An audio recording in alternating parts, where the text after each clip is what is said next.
Hello everyone, welcome back to Say What with What? James and Lakesia, and today we are here to do our review of A Working Man. We just left the theater seeing this, and I have to say, it was okay. Yeah, I gotta say the same thing.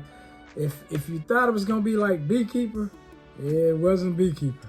Not even on the same level as Beekeeper. But it was a decent movie. But the action scenes was like.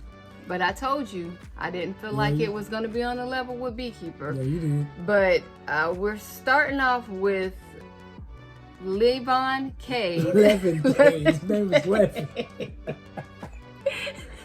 His name was Levon Cade. Levon Cade. That's Jason Statham. His name was Levon Cade. He was a former Royal Marine Commando. And he was working with, he was a construction foreman for Michael Pena, who is Joey Garcia. And they have a daughter named Jenny Garcia.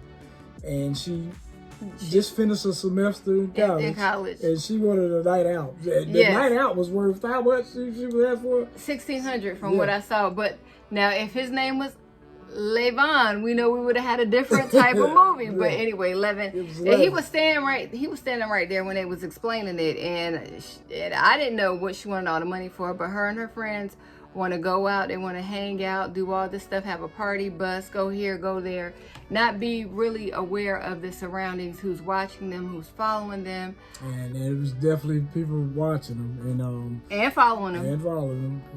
And it was a Russian trafficking ring. And she gets what? Taken. But we're just missing Liam Neeson, but that's okay because we have Jason Statham, and he's going full taking mode in this. But you know how he does anyway. Yeah, he was punishing him. He was. The action scenes was off the chain. Yeah, but it just took a while to get it was like, to we were saying, meat. If it was taking if she really was kidnapped and doing all the stuff that she did, I don't know if she'd have made it for him to save her. She been killed like 2-3 times. Because I think that he didn't save her till like the last 20 minutes of the movie, even then. Exactly. But I mean, he was going deep undercover. He was like deep undercover, like oh boy, back in the day, Lawrence Fishburne. He was deep undercover. Now, and the bad part about it was, he had a daughter, and his wife had passed away, and her granddad. And the granddad was raising her because he felt that Levon. Yeah, he felt that he wasn't a suitable parent because of his military career. He felt he had PTSD, and he could really hurt somebody if the conditions presented themselves, which they did, and he did hurt somebody. But he was taking care of the granddaughter. He blamed her for the mom's passing away. The mom had taken her own life. Yeah. She was very depressed and all that. So, but he put his own family at risk to go save his friend and his employer's daughter. Yeah, because he felt like he was part of their family. They were family. They took him in and helped him, get through his wife passing. Like Beekeeper. It was kind of like Beekeeper from that standpoint. But yeah. And at first, when she first got taken, they were like, hey, well, we have 50 G's, and he really needed the money because the grandfather was a doctor. He didn't want to take it because he felt like that was his brother. Well, actually, he didn't want to go back into that line of work. Yeah.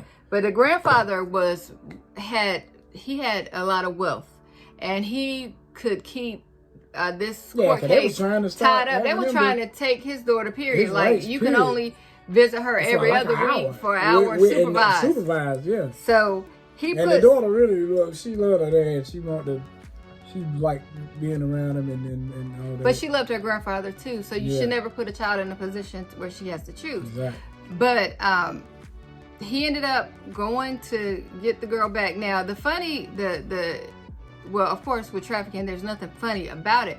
But the guy that was one of the guys that was stalking her or taking pictures of her and stuff in the club, he looked like a gentleman that plays on Love After Lockup. So he looked like he could be his twin. So I'm like, Love After Lockup meets Taken. But then there's a young lady with him, and it's all kinds of.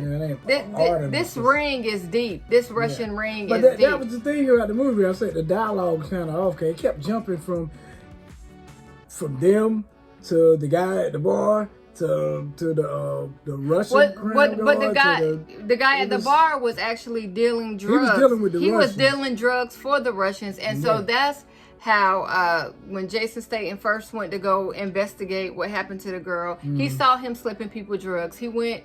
It didn't end too well for the guy at the bar. Yeah, because you never get high on your own supply. And he ended up getting taken out, punished, because 2 other guys came.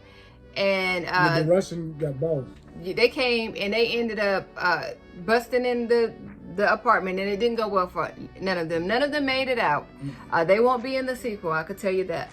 But the word got back what happened to them, and he actually, Jason Statham actually went to the boss's house that he saw, and he basically wanted to know what was going on, but of course he wasn't talking, but he didn't make it tied up to with a chair right by the pool, because he believed in some like military type tactics to get information from you, to extract information.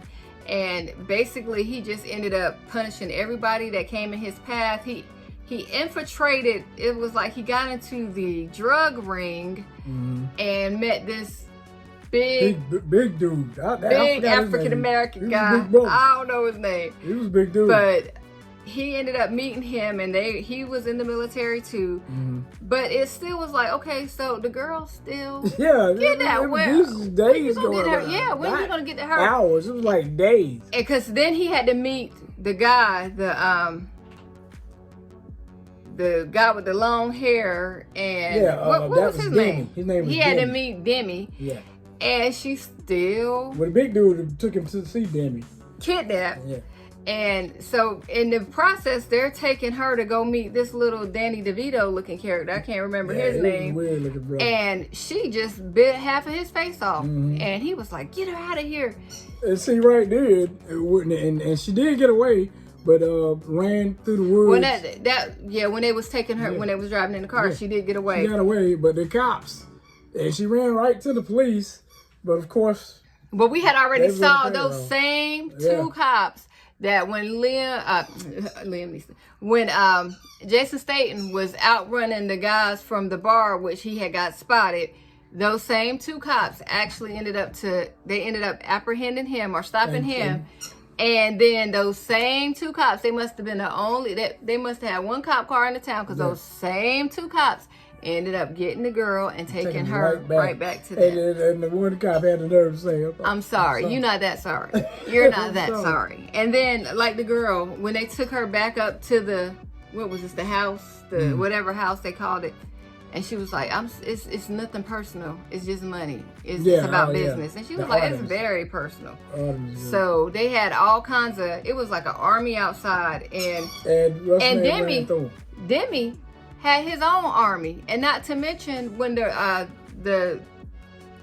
Russian mob. Okay, he told him, he said, whatever you do, I'll be after you for generations.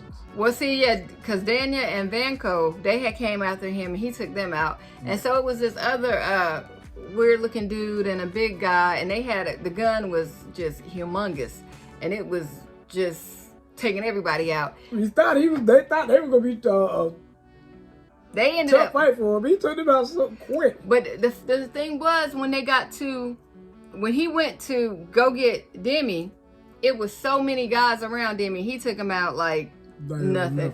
Took Demi, goes to the house. I forgot what they called it, like the whatever house.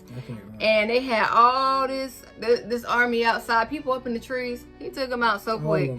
And then the guys with the big African American guy, he found out that they was going to the house. He brings all them there, and then he has to take them out. And then, of course, that was a big fight scene. He had to fight. Big dude was big. He threw Levon Cade around a little bit, but and then when he got him with a vicious move, hit him with the knife and stabbed him, and then he took the knife. Big dude was like, man, go, you gotta finish. And he twirls the knife around, hits him, and then sticks him in the middle of the throat, and then just hits it through him. And then told him, what he say? I'm sorry, brother.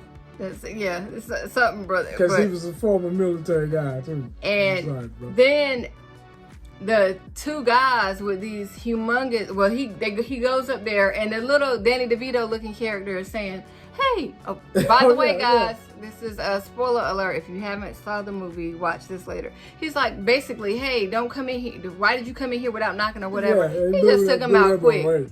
He fell in the water. Yeah. And that was his answer. Yeah, and the two people, the girl took one of she took the girl out. The other girl, Artemis. And he took the guy out. Your boy, he was like a crash test dummy the way he kept him. And he was just beating his head. Then they were kind of shaky anyway.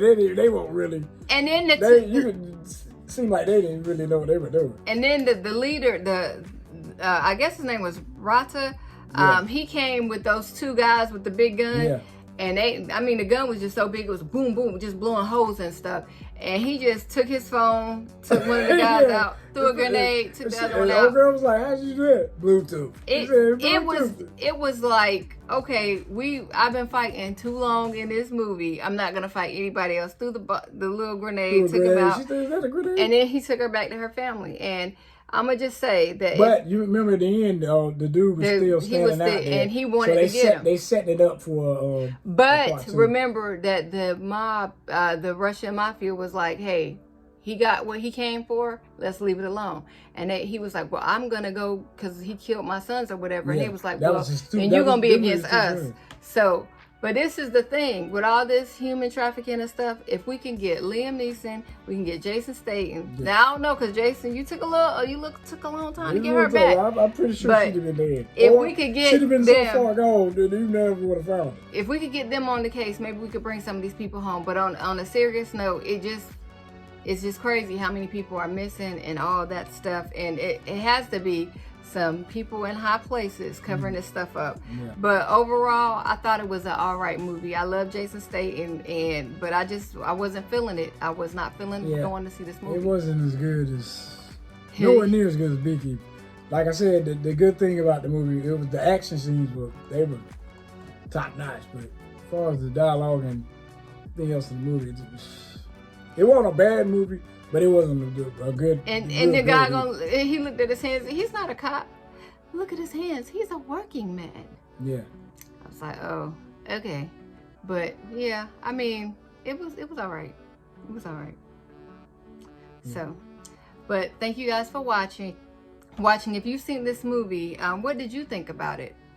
And what did you think about Jason Statham's performance? And of course, it's not The Beekeeper, but hey, it was still a pretty good movie though. Yeah, it was a decent movie. But thanks for watching. Have a great evening.